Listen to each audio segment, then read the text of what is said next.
Launched across our province today.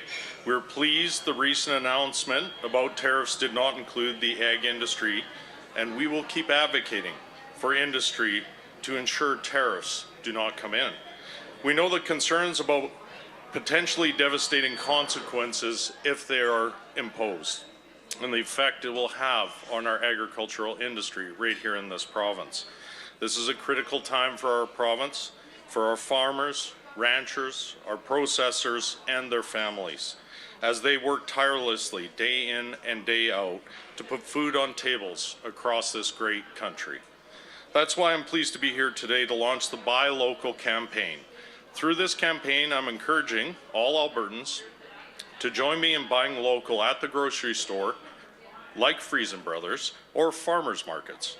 Now more than ever, we must come together as a community, as a province, and as a country to support Canadian agriculture. When you gather with your family and friends, please start a conversation about how important it is for us to support our local farmers. The strength of our province lies in the ability for us to come together to ensure that our local industries thrive. Every decision to buy local and every purchase you make helps keep Alberta strong. It helps protect jobs in the province, and it helps protect our economy. We are proud to support consumer choice through this program with a dedicated website and resources that will help Albertans easily identify local food products like the ones you see here today. Choosing local helps your hard-earned dollars stay right here in Alberta, and it supports local jobs and businesses. This campaign proudly promotes Alberta-made products and inspires consumers to buy what we produce right here in our province. From fresh produce to processed food products, when you buy local, you're investing in Alberta's future. Let's make sure that when we say we support local, we do so with our actions and with our dollars. To those of you that have already been making an effort to make sure you are buying local products, thank you. And to those who have not, I encourage you to start. In March 2023, our government launched the Made in Alberta voluntary food and beverage labeling program to support local agriculture and food sectors. The Alberta Food Processors Association administers the Made in Alberta label to help shoppers quickly identify food and beverages that are made right here in our province. The association continues to build consumer awareness about Made in Alberta food and beverages through its direct connections with processors. More than 800 locally made products display the label in Alberta stores, and the association continues to build momentum to further expand the program. The Buy Local campaign draws attention to these local products, making it easier for consumers to choose local. I know that Friesen Brothers has been prioritizing local foods for over 70 years, and I do want to thank them for that. So to the Loveson family, as well, for having us in your store today for this announcement as well, thank you. And to your initiative and commitment to promoting locally sourced goods like the examples we see around us here today, again, thank you. With that, I will now call on Jason Bartlett, the store manager at this location, to say a few words. Jason?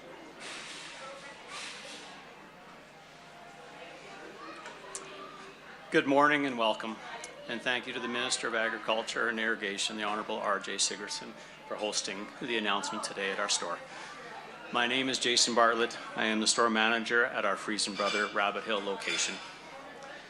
When Frank Loveson opened his first store in 1955, there weren't any roads, electricity, water, or even a sewer.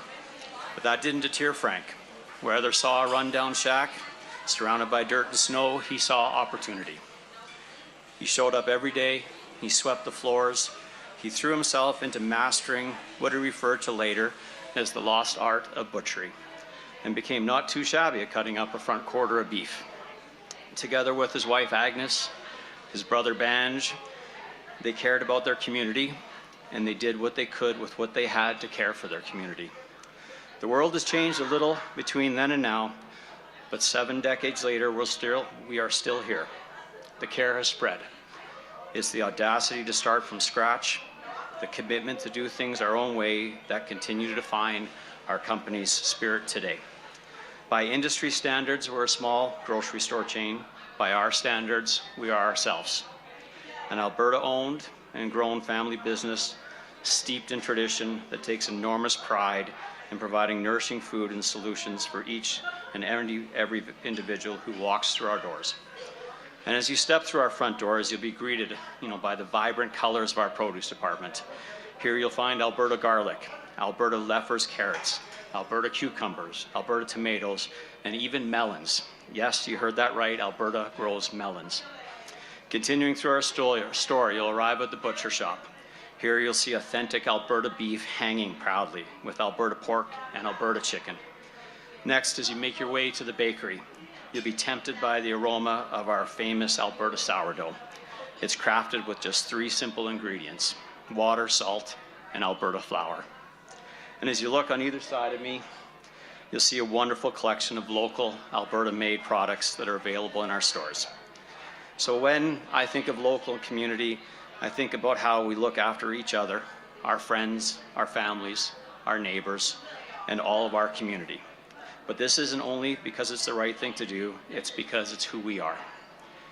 We're a place where everyone's welcome, a home that extends into our community's homes, a homegrown business that prioritizes local, cheers for each other, and knows that better means together.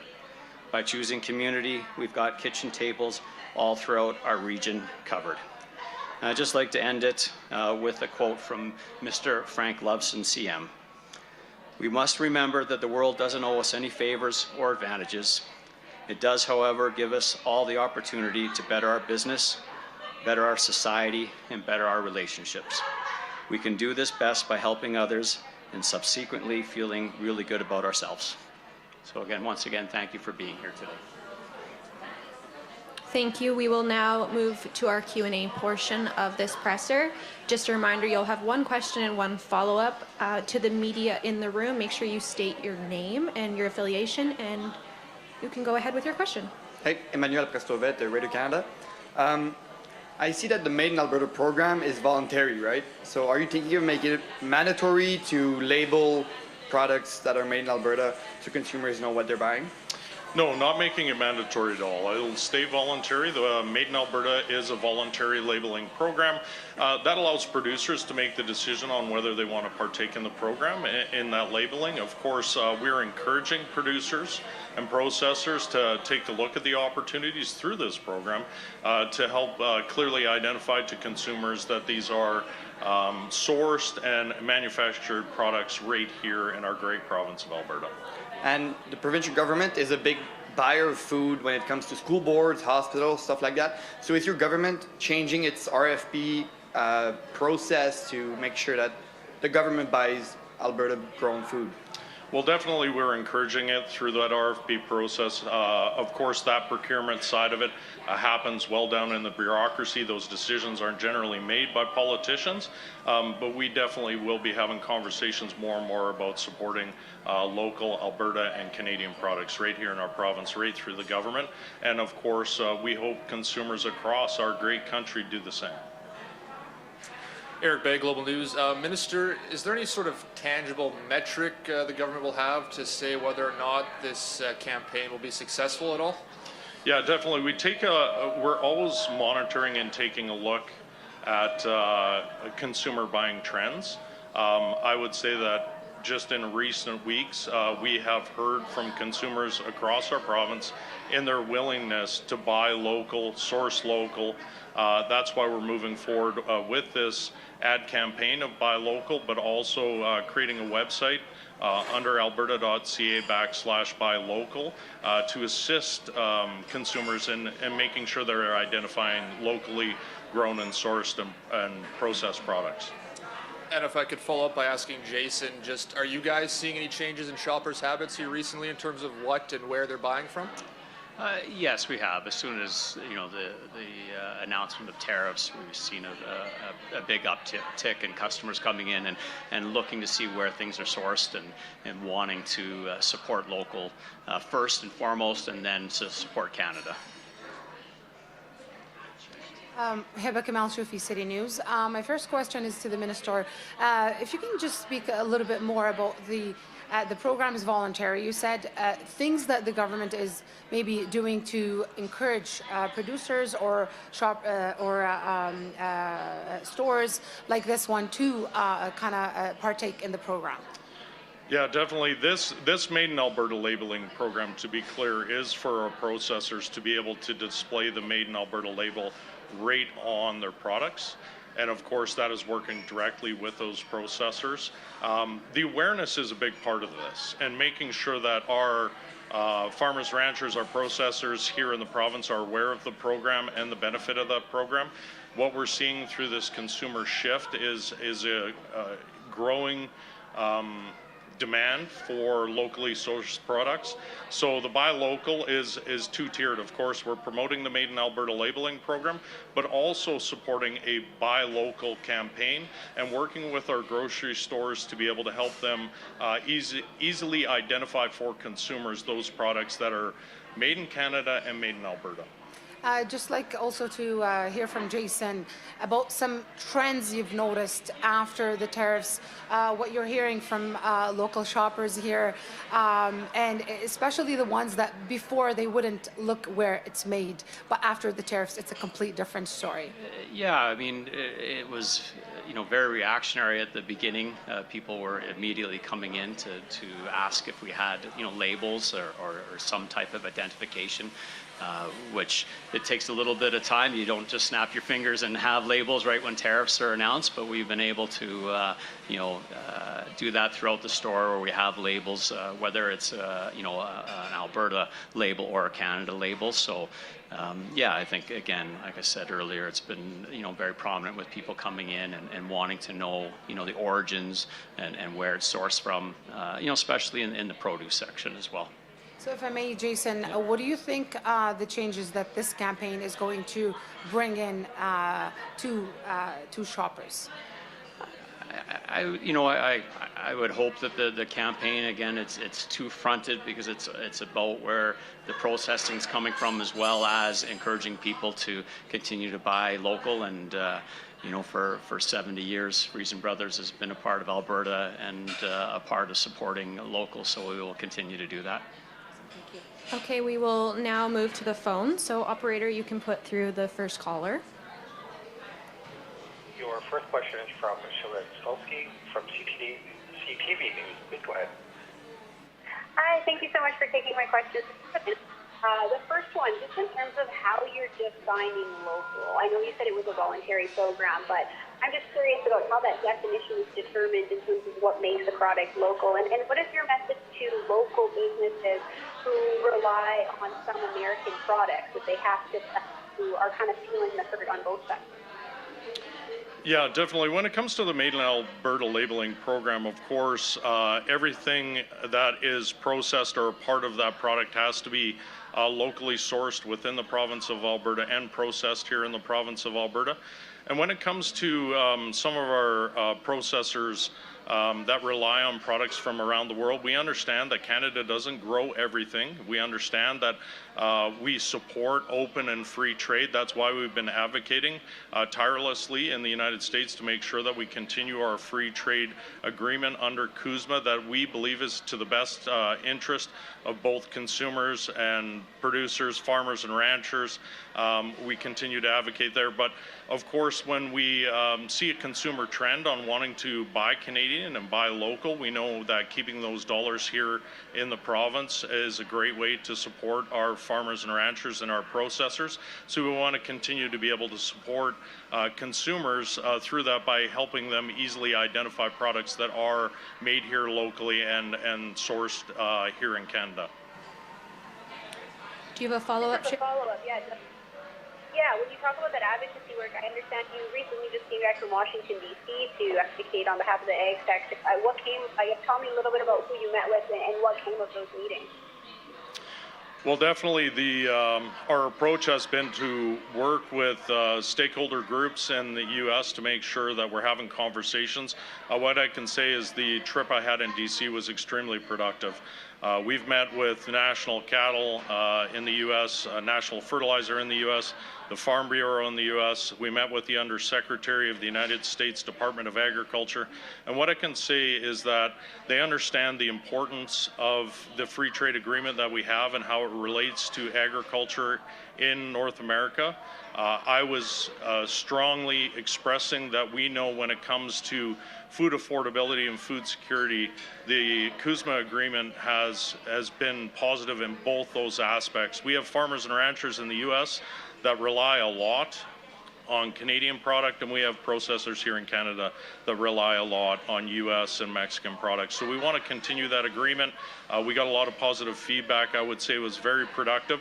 We have seen, of course, a 90-day pause on tariffs right now, and as we continue to have that conversation, my hope is that we would continue the CUSMA agreement as it stands right now and get that review done very soon to make sure that we can continue on with that trade agreement that has been positive for Canadian agriculture, for U.S. agriculture, and Mexican agriculture to the benefit of food affordability for our citizens in our three great countries.